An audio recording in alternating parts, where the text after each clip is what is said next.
that recipe from his hands his whole life. And man, can I just share something really quick? Since we're in that mode of sharing things. I've always wanted to be a talkback church. I've said this before. Let's go. Like, we're on our way. Jeff has been leading us like slowly in this, and he was talking at me the whole time I was speaking 2 weeks ago, and I went home and was like, man, that just felt right. Like, I just want to hear. So like, I'm legitimately not joking. Like, I love to hear the feedback. It pumps me up, gets me going. Yeah, let's do this. Thank you. All right, gosh. We can all celebrate also that DJ got the white tee memo this morning. Nice job. Yeah, it's 1,000 degrees outside, so if you're not wearing white, there's something wrong with you. I chose to wear pants on the hottest day of the year. I don't know why, but all right, my friends. So I'm super pumped about what we get to talk about tonight. There are so many pieces. If you haven't been with us, we've been walking through the Exodus story. The Exodus story, Exodus is a book of the Bible. It's the second book of the Bible after Genesis. And it is the story of the people of Israel, or the Hebrew people, being freed from slavery by the Egyptians. And being freed from slavery by God and the miraculous things that he does to take them to a new place. And there's so many, DJ mentioned this last week, but there's so many like monumental scriptures within almost every chapter of Exodus that are referenced, or their motifs or themes that are taught in different parts of the Bible, or things that Jesus brings up. He's like, man, remember when this happened? Or remember this? Or he might even say a passage that in their minds, they're like, oh yeah, that happened during the Exodus. Like it's such a ingrained part of Jewish and now Christian consciousness to understand this story. And so we're making a stop in Exodus 14 tonight, and there's some pretty monumental things that happen, including what maybe some of you have heard about before, the parting of the Red Sea, or the Sea of Reeds. And so there's a lot of things that happen going up to that. But before we get into that, I wanted to just touch on the fact that this whole teaching series is really about this idea of the promised land. That God has said, hey, people, I'm going to take you somewhere. That your life is not meant to be in captivity, in servitude, in slavery. You are not meant to live as an oppressed people. And that's still the thing that he is saying to us today, my friends. He comes to us today and says, you are not meant to live in any kind of slavery or oppression to whatever version of that in your life that you feel like you're experiencing. You're not meant to be pushed and cornered into doing things because of the power or authority of somebody else. And so in that, as God is taking these people to the promised land, and it is a long journey. I mean, it is the entire book of Exodus. It doesn't end there. I'll show you a map of where we are in the story and what ends up happening in their circuitous route to the promised land that God said that he was going to take them to. Part of that we've been talking about is change. And how a lot of the theme throughout the story is change, that the Israelite people were in this horrible position in slavery to the Egyptians, but that it required so much change to go where God was taking them. Right? And ultimately what we're going to learn tonight is that, and we've been talking about for weeks, is that change is really, really hard. Change is super hard for, I think, just humans in general, right? But especially Christian people that we are trying to follow God, trying to follow Jesus, trying to follow the Spirit's leading.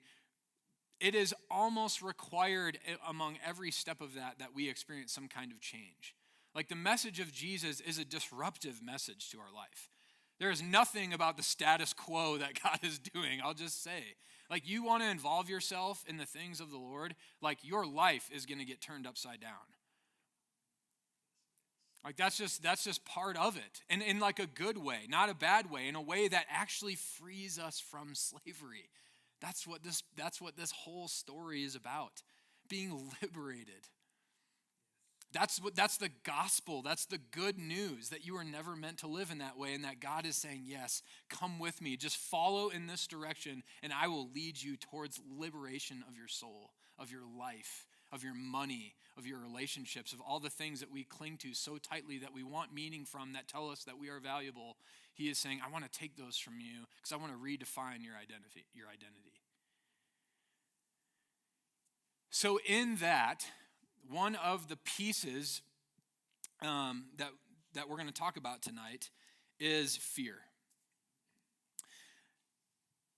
DJ, when we were talking about this series, and he called me and we were talking on the phone about this, and he was like, "Isn't it interesting how when you are following the Lord, and there are so many different points. I keep wanting to use the like purchasing of the building as like a teaching illustration, because there's been so many moments through this entire last couple of years of trying to purchase a permanent home for us. I'm not going to do that, but I'm just going to say that there are so many moments that when God is trying to do something, we will encounter fear. I would say that honestly, the movement of faith, or the movement of a Jesus follower, and fear are probably like really closely related. That just as being a human, when the Lord starts guiding you and leading you towards something, or wanting to implement change in your life, or disrupting the way that we've thought, the way that we've behaved, the way that we've done in anything in our life, like it is so easy to want to recoil in fear, because change is really hard. And so we're going to just talk about that tonight, just openly. And when we, just so you know, if you haven't been around like our church culture, when we talk about things and we're just blatantly honest about, hey, this is just how we experience life, there is no judgment. There is no like I'm not trickling or like sprinkling shame on you or your life or anything. The way that we believe that the way that we really transform into becoming like Jesus is we have to take a unjudgmental look at just every piece of our life. That God does not meet us with judgment. Amen. God meets us with love and mercy and care. And so in that safety and trust, we get to just take a diagnostic look at what are we doing? With nothing really attached, just a blank slate of what is this thing? And so one of those things is fear. And so following God ultimately can be a breeding ground for fear, like it just is. When you are called by God to risk, you're going to experience fear. And so that's what we see in the passage tonight. But before we get into that, I wanted to mention this really interesting study. I was unpacking this with Lisa. My wife is a psychotherapist and does clinical mental health, and so she's always got great insight into different studies. We're very science-based. We're a faith-based, spirit-based, but also we take science really seriously, right? Research tells us a lot about life and history and things that we can look at and rely on and say, yeah, that's what the natural world is saying about us or about the world. And so there's a study done by these people, and it was a study on rat behavior. And so if you've wondered why, and I just learned this, if you wonder why rats are used for different types of studies, it's because their brains are really, really similar to ours. So legitimately, like their brain structure and how they process information is really similar to humans. That's why we use rats for so many different behavioral studies, because what a rat typically does is typically what a human response would be, right? So no rats were harmed in the making of this talk. But there's this really interesting study, and it's been, this started like 50, 60 years ago. But it was a study using rats on what they would call neophobia, which is just fear of things that are new. And so what they did was they took, and this has been replicated a million different times in different ways, but the gist of it is they took some rats and they put them in burrows or cages that were super like lovely environments, pleasant environments to live, to eat, to have relationships, to like do the things that rats do. It was a flourishing space for a rat, you might say. And then they took rats in a similar space and they actually made their burrow and their home base burrow really traumatizing. So like the ground would shock them. There were bright lights. They purposefully made it a really uncomfortable, relatively traumatic place for a rat or a human, right? That anybody would want to be in. And what they did was they allowed those rats to commingle for a time to where they could actually go to each other's burrows, or they could go even into a neutral space that didn't have any sort of stimuli, which was a place that was more unfamiliar to them. You getting this?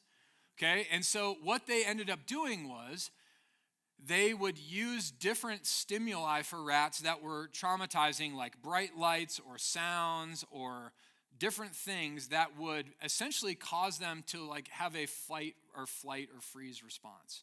So they would create like a stimuli that was undesirable. And what they found, get this, what they found was the rats that were in the flourishing environment retreated to that flourishing environment, that safe burrow, right? Because it was their safe home base. But the rats that had the ability to go into that burrow or into a neutral space retreated into the place that was relatively traumatizing to them.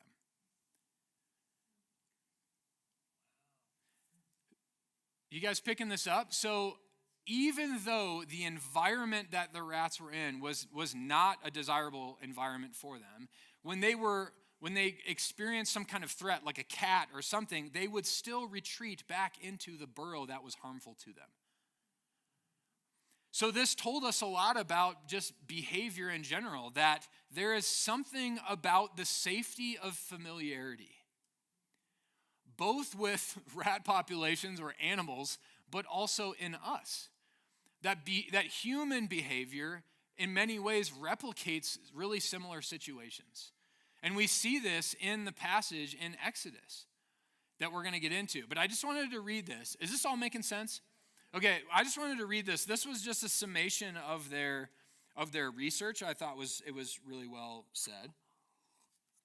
So you can follow along with me. This is what it said. It was Blanchard and Blanchard's research. They were kind of the ones that pioneered this. This is what it said. It said, Blanchard and Blanchard's research on defensive behavior in rodents demonstrated that animals strongly prefer familiar or enclosed spaces as refuges when threatened, even if those spaces have been associated with stress or aggression. They showed that when rodents were exposed to stressors such as predators, odors, bright lights, dominant cage mates, they consistently fled to their home base burrows rather than exploring new, potentially safer areas. This preference for the known over the unknown illustrated how neophobia and the need for predictable shelter outweigh rational threat avoidance. Isn't that fascinating? Keeps going. It says the work provided a key insight into anxiety and avoidance behaviors just in humans. Under stress, animals, and by extension humans, often tolerate aversive environments because the predictability feels, I think I typed this. What does it say? Safer. Sorry, mine does not have that word. Okay. Let me start over. Okay, this gave us key insight into anxiety and avoidance behaviors because under stress, humans often tolerate aversive environments because the predictability feels safer than facing the uncertainty of something new. The principle still informs modern models of anxiety, trauma responses, and why people sometimes remain in harmful situations rather than risk an unknown alternative. So I don't know if this is the story of this research, but honestly, this is the story of us. in so many ways, like we choose to live under some kind of oppression rather than walking through an open door of liberation, both physically, mentally, spiritually, in a lot of different ways. And we see that in the Exodus narrative. So let's get into it. So the Israelites, so we've been walking through what God has done, all of the miraculous things that God has done to draw the Hebrews or the Israelites out of oppression under Pharaoh in Egypt. And so we're picking up there as they are leaving Egypt. So Pharaoh finally said, get out of here. You guys leave. And so probably upwards of 500,000 to 600,000 people are leaving Egypt. Okay, this is not as many people as are in this room, right? Tons and tons of people. I don't know how many times of Durango's population that is, but it's a lot. So that's where we pick up, Exodus 14. So let's go there. All right, we there? Cool. It says this. It says, when the king of Egypt, Pharaoh, was told that the people had fled, Pharaoh and his officials changed their minds about them. What have we done? We've let the Israelites go, and we have lost their services. Right? They lost their economic, military workers that bolstered their empire. Verse 6, so he had his chariot made ready and took his army with him. And he took 600 of his best chariots, along with the other chariots of Egypt, and with officers over all of them.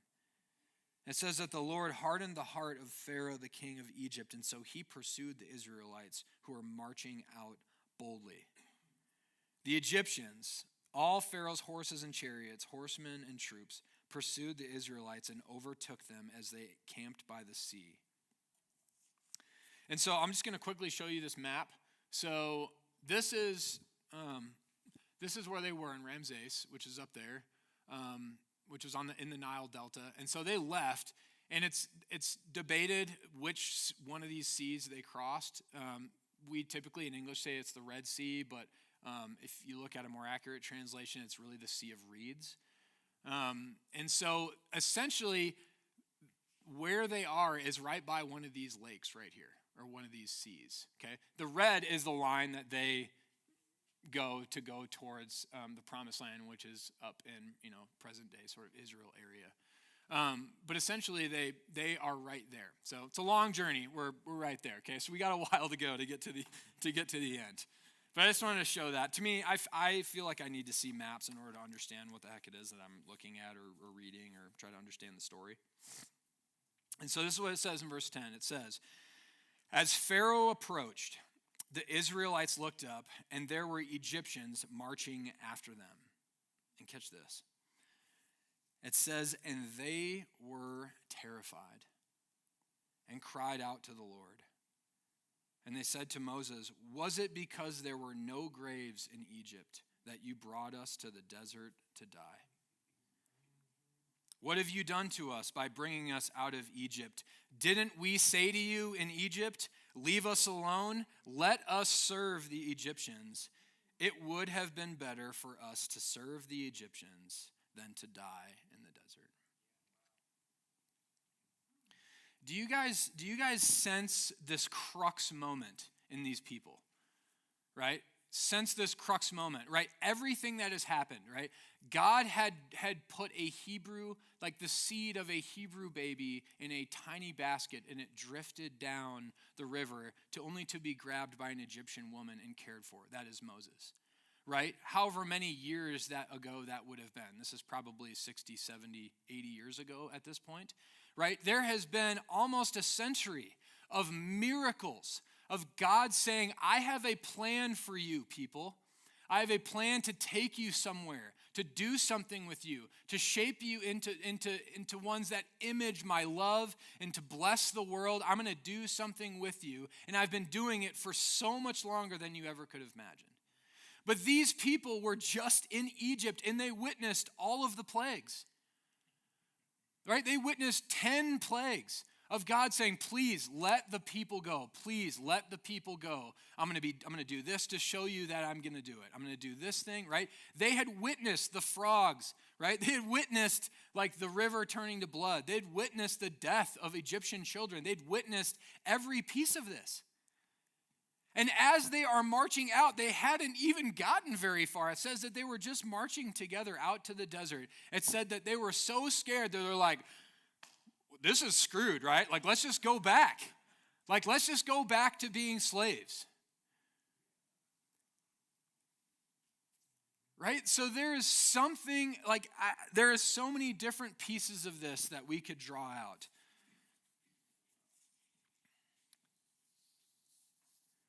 But really it says that they were terrified. Right? Like, almost like the rats, like in so many ways that we do, like we just recoil into what feels familiar, the status quo. Like we recoil back and just be like, yeah, whatever. Like we lose complete hope or faith or trust that God has anything for us. And I'm here to tell you, my friends, truly, like if there was anything that you hear tonight, is that God is taking you somewhere.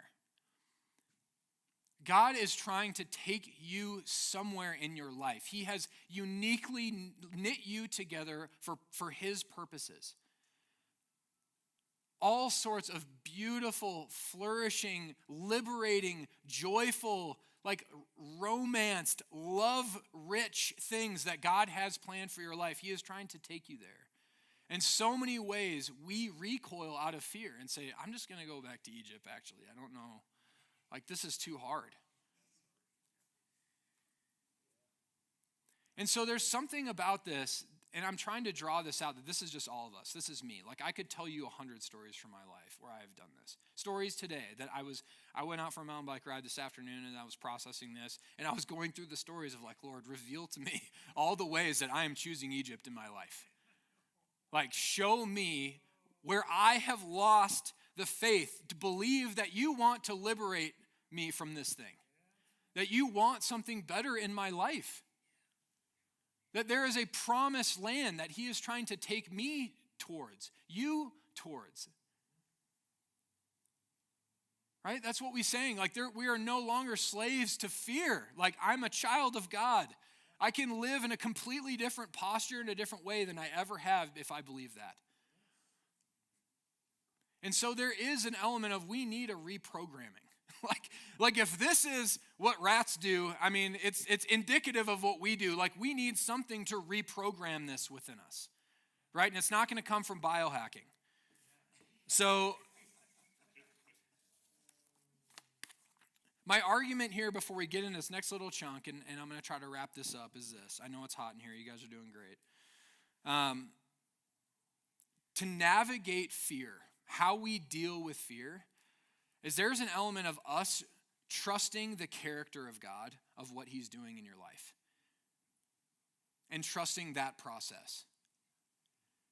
Like, I talked about this a few weeks ago where I said, honestly, if there's one thing I could have us all do, it's to try to learn how to cultivate trust with the Lord.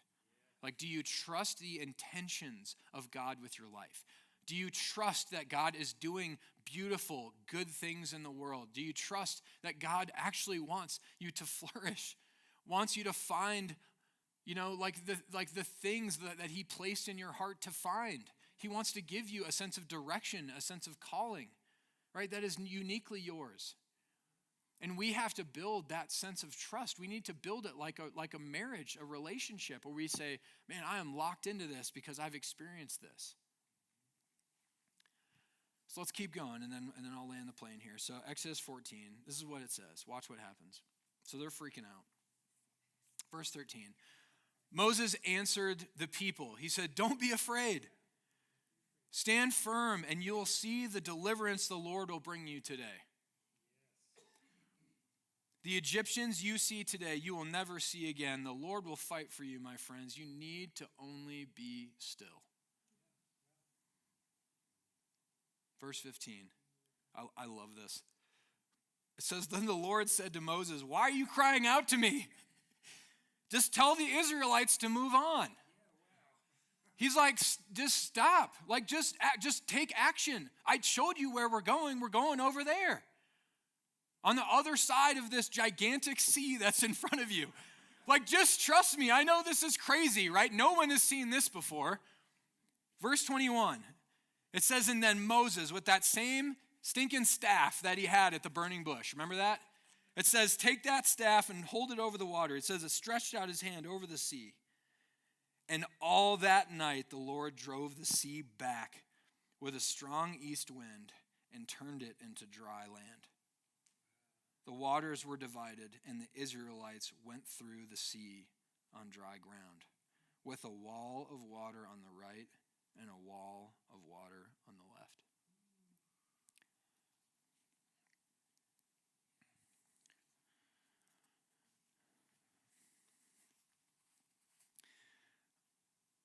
My question is this, friends, is how can we expect God to do anything if we don't create space in our life for that to happen? Like if we just live in this like ultra self-reliance, muscular Christianity culture that many of us have been birthed into, like we're never going to build any kind of trust with God because you have no experiences with God. Like trust comes from experiencing that every night my wife comes home from work and I see her and we cook dinner together, right? Like if I didn't have whatever, thousands of those nights, like maybe I might wonder, like if is Lisa going to come home tonight or is she going to stay out with her girlfriends or, right? Like trust is a rhythmic ritual of experience that is embodied and known within your body and your mind, right? Otherwise you just freaking go back to the burrow that shocks you, right? Like it is something that has to be cultivated. It's relational. It's a relationship that has to be cultivated. And so just honestly, my friends, like if you are in this room and you're going, man, I don't know if I trust God at all. I might just, let me just say this. It's probably because you have not created much space for trusting God in your life. When God has asked you to do things, you haven't taken the risk. When God has said, hey, you know what, love your enemies, watch what happens, you may not have done that. Like if you want to wager some stuff, go to Matthew 5, read Jesus' words from the Sermon on the Mount. If you want to get real radical, crazy in your life, like that is a way to disrupt some lives and disrupt yours. And a way to see God move, and I mean truly an experiential way to see the Spirit of God move in you and in the lives around you. So now my hope is that we would be stalwarts, or as the scriptures say, like oak trees planted by water. That when the wind comes and the storms comes, we don't just get uprooted and we just dry out and die. We're like, no, I've been here before. I've been here before. I remember when I was trusting God's timing in my life back when.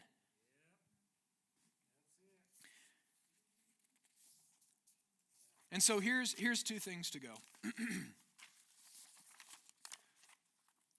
The first is just acknowledging that we will choose the status quo over change. Like that is our default setting.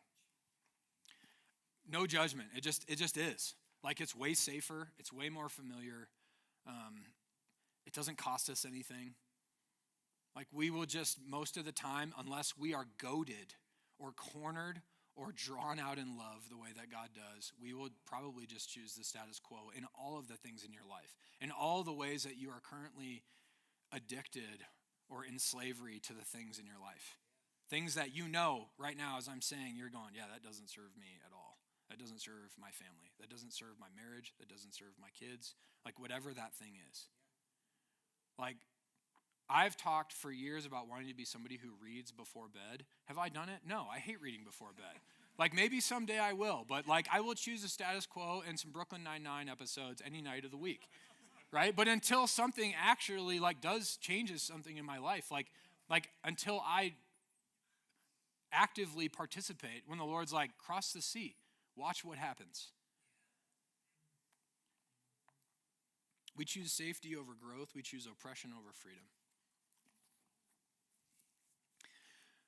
And so here's just something, this is just a pastoral word. This is what I see in the scriptures, and this is what I see the Israelites missed.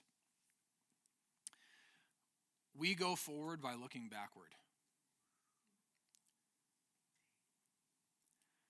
We move and trust with God by looking backward at all the things God has done. We could have never have purchased this building. We could have never have done so many things that we've done in our church and in your personal lives and my personal life unless we had experience of just risking some things and going, God, I don't know if you're going to show up at all. I remember when we had $450,000 to raise 3 days before we lost our earnest money. Remember when that was? Like 6 weeks ago?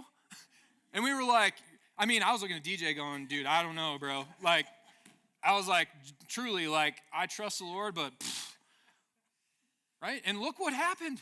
Yeah. Look what happened. We got 2 dealerships down in Albuquerque trying to buy the things out of our junky old building. Like, crazy things have happened. But do you know why? It's because our leadership and our elders sat by and go, man, I've seen this so many times. Like, just watch. Like, those waters are going to get parted. One of my buddies was moving to Europe to do missionary work. And like 2 weeks before he was moving his family of 4 to Spain, his housing fell through. And I called him on the phone that night and I was like, bro, you will not believe what God is going to do. Just wait. I would be stressing, like sweating, not sleeping if I were you, but I'm not you. So let me be the truth teller and remind you that like God, this could be a sea of reeds God wants to part for you.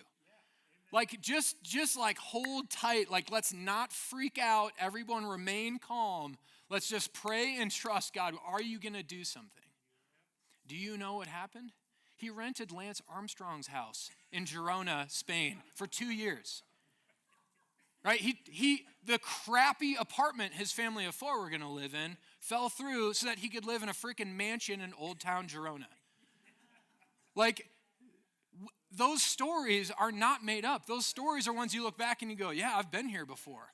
The Israelites should have turned around and gone, man, did you see all those miracles that happened in Egypt? That was like yesterday.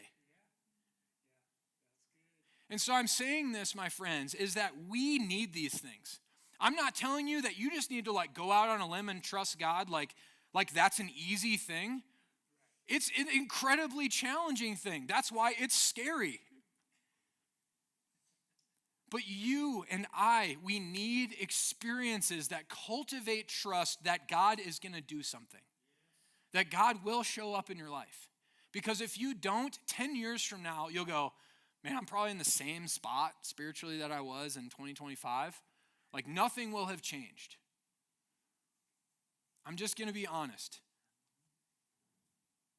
Like it requires some skin. It requires us to say, Lord, I'm going to create some space. Lord, please just move in this.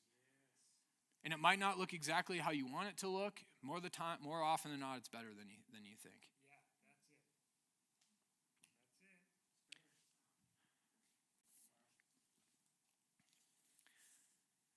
And so here's 2 questions, and then we're gonna use the last 3 or 4 minutes. We just need to sing a song just to get this out of our body, right? Okay. So here's my 2 questions you can take for diagnostic stuff later this week or whatever. 2 things. These are the questions I was asking myself today. How am I choosing Egypt? Like, how am I not in faith, like walking towards the water, being like, I don't know what's going to happen, but it's got to be better than where I just came from. How are you choosing Egypt? And the second is this. What is it going to take? What is it going to take for you to trust God in the uncertainty, in the unknown? And I really want you to take this one home. Like, what is it going to take? And I would freaking pray for that. I would say, Lord, this is a big ask. But, man, I got to believe that you want this from me. And so, please. That's how we cultivate trust. All right, let's worship this last song and we'll be done. And stand up.